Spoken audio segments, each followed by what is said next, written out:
4 divided by 4 gives us 1, and again 4 divided by 4 gives us 1, and 1 divided by 1 is just 1.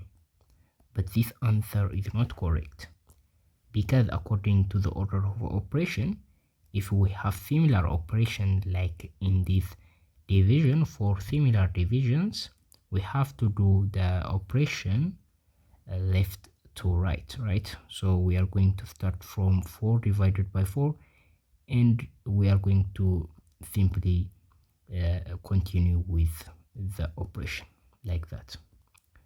So here is what would it be. 4 divided by 4 is 1, and 1 is going to be divided by 4, and that dividend is going to be divided by 4 again.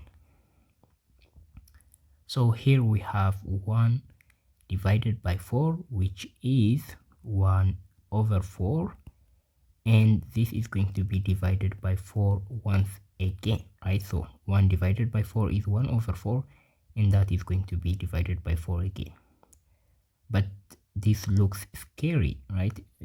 Especially if you are not familiar with fractions and doing fractions.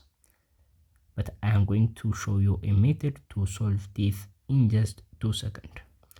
So the method we are going to use is called KCF. So K stands for keep, C stands for change, and F stands for flip.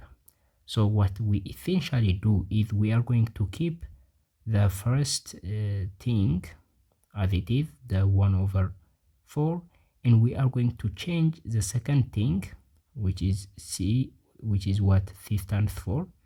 So we are going to change this division into multiplication, and we are going to flip the 4, right?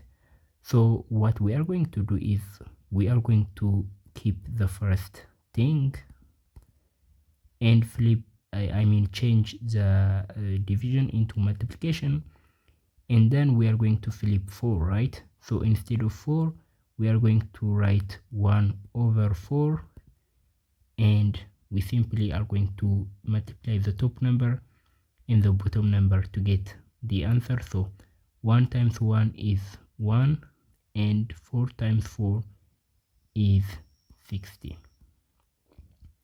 So the final answer to this question is 1 over 60. The correct answer is 1 over 60.